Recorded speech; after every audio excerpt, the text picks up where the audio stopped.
Be still and know that I am.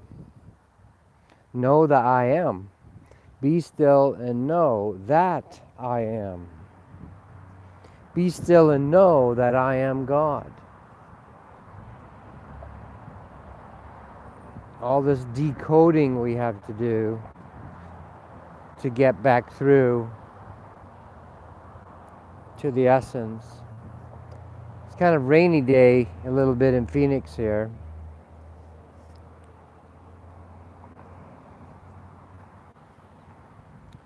Some doggies. Now dogs aren't really be still and know that I am God. Cats are. Dogs are more, basically the only time they're still is when they're laying down sleeping. They know how to be still. I should be honest about that. They know how to lay down and slumber and kind of meditate and ruminate. They do. So is it even possible in today's world to be of the world and not of it? Be in the world but not of it? To be the center, to be Buddha nature, to be Christ nature, to be avatar nature? I mean, it's a neurotic, in my book, Listening to the Sun, you can find it on Amazon, still selling pretty well. It's really eternal, you know, when we channel stuff or when we are inspired, inspiritation, it's eternal. Comes from beyond the place. So most artists are either unwitting channels, and it doesn't have to be difficult, by the way, to do or create.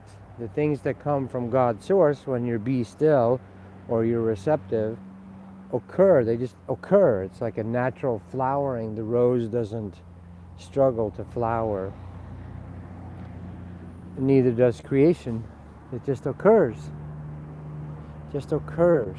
Just unfolds. So is it even possible? I mean, in my book there's a chapter called Hurrying to Our Deaths. And all you got to do is go up on a bridge somewhere across the freeway at 6 a.m. and for the next 2.5 hours everyone's hurrying somewhere so that they can create something, so that they can finally exhale, waiting to exhale, finally relax, finally stop, finally be still and know that I am God. We desperately try to fly to Hawaii to vacate our crap. We build up so much crap, so we vacate it, we evacuate it. We evacuate our energies, or try to and we can't. And we're right back to the stress machine, called back to the grind. And so it never goes anywhere, and then eventually you just die, you wear out. It's like a grass fire. A grass fire just is like lightning across the surface that just consumes it, kills it all. Now it rebirths and regenerates, and we need grass fires. We learned that. We need the fires.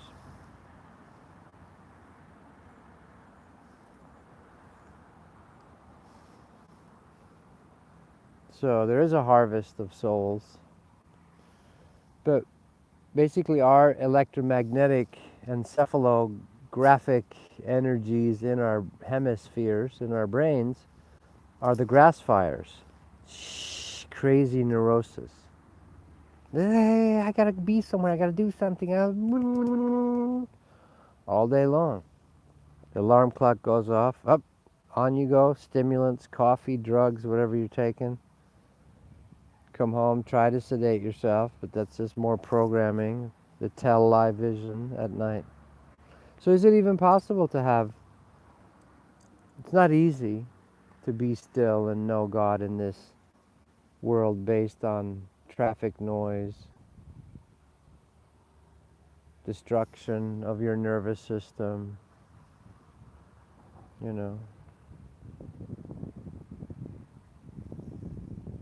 cortisol, adrenal gland squeezing, stress, stress, stress, stress. Run, run, run, run, run to catch up with the sun, but it's sinking, as Pink Floyd says. Hurrying to our deaths. Right? There is a way, but in all honesty, in my moment right now, it's not easy. It's very seductive. It's very seductive. The system. There's always something, the tyranny of the urgent. The tyranny of the urgent versus the peace of God.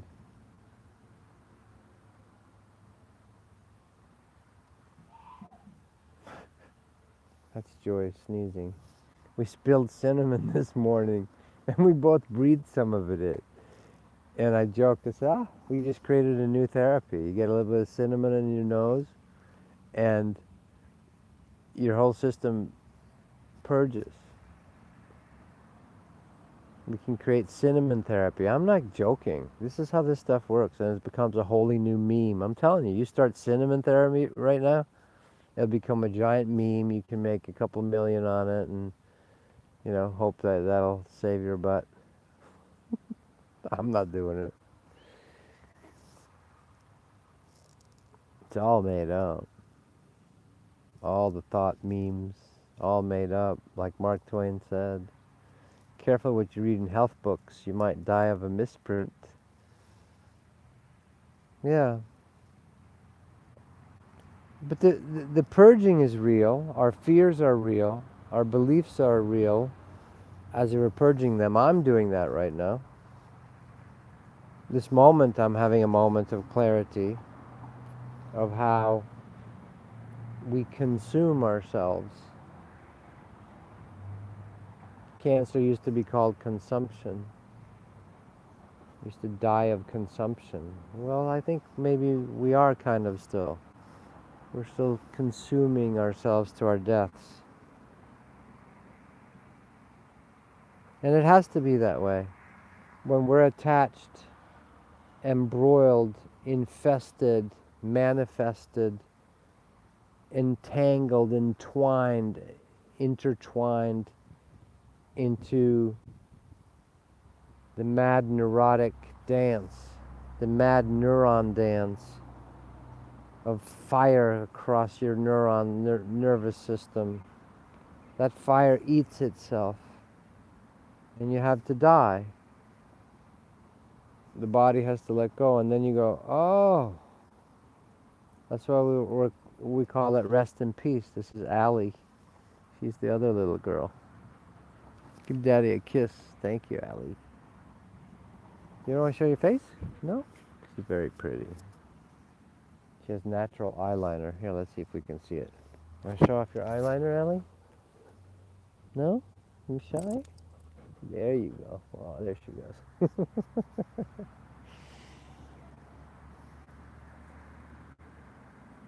So, I don't think it's easy to be still and know that I'm God in this neurotic traffic over here by our property. It's crazy. All day long. And it's becoming a factor for me. That cabin in the mountains looks kind of nice to be still. So we know what the system does. Our hurrying to our deaths, we know what the end result is. The end result of disconnection is death. And then when you go into the fourth dimension, you're like, oh, wow, my body's restored. Oh, I can be 25 again. And then you're off on your next mad adventure in the fourth dimension, and most of us just forget what happened here. We might have a little vague remembrance, just like you have dreams now that you think are weird. We think this dream here on Earth was weird. I seem to remember some people I loved or hung out with, but I'm on to the next thing. Wow, look at these pretty fountains and these pretty mountains, and wow, I can have some streets of gold if you believe some religious stuff. And I can have my own mansion. Whatever the programming is. That's not freedom. So at some point the soul wants freedom instead of just continually cycling itself. And so various teachers have come and said, be still, the kingdom of heaven is within. But this mad system, there's always something to worry about, something to stress about, something to hurry about. The tyranny of the urgent.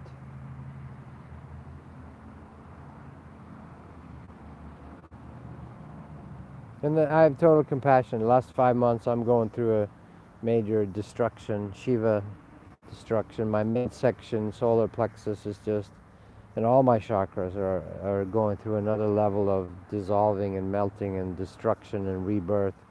And it's terrifying and wonderful. But for a while, it's mostly terrifying, scary. Your world is destruction. So we're addicted to what we think is safe.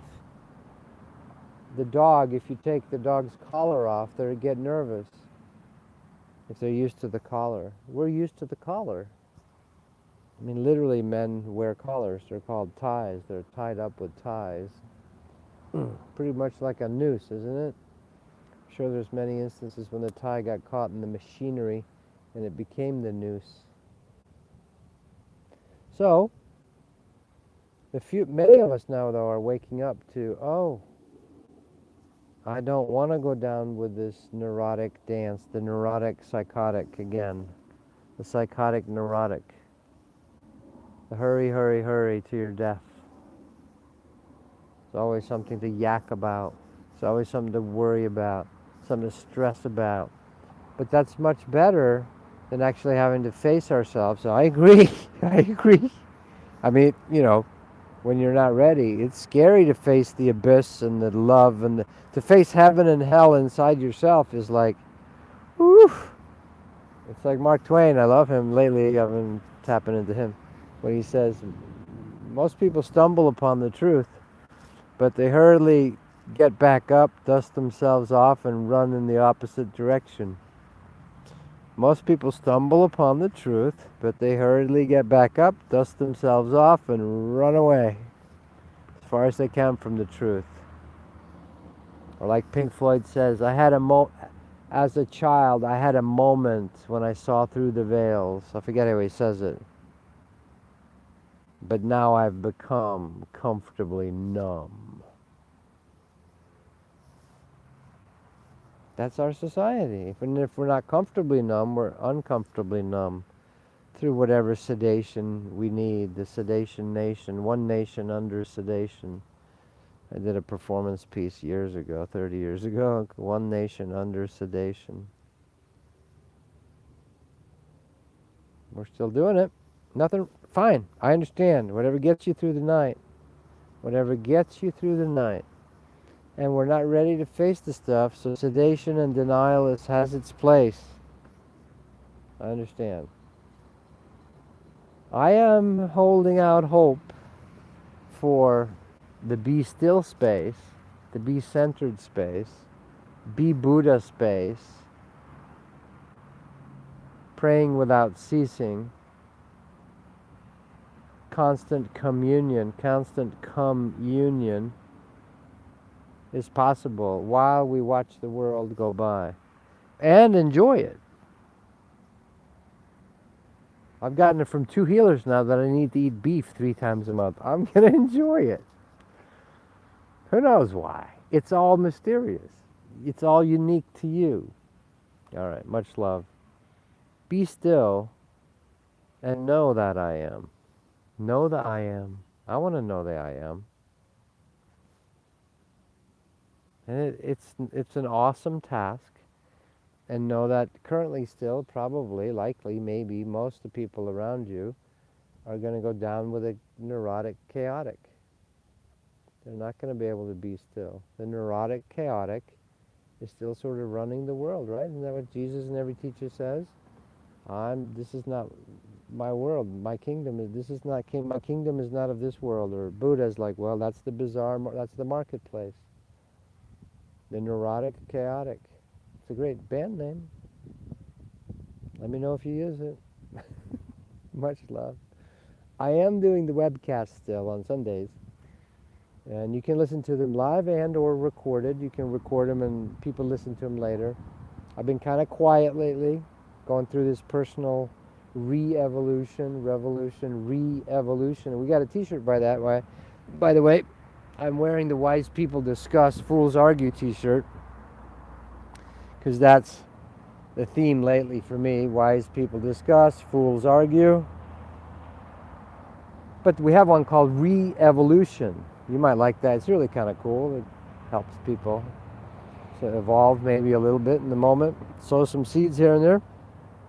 Check it out. Webcast tobiaslars.com.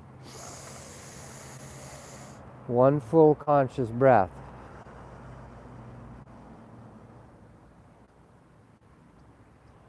Reconnects you. We're making a GIF, and I'm going to make an animation. Duncan's helping me with it for the one full conscious breath and the Tree of Life meditation. Much love. More later. TobiasLars.com. Inner Body Awakening, by the way, God's Source has been telling me I'm doing it 4 times a day for me, formally, even though I do it throughout the day. But I'm going to do a class for all of you that have purchased the Inner Body Awakening in the past. We're going to do a class where we just practice it. It's such a powerful, fundamental, ancient Shiva technique, and it really puts ourselves in touch with the self. And that's the only place to find some inner communion, connection, peace. Much love.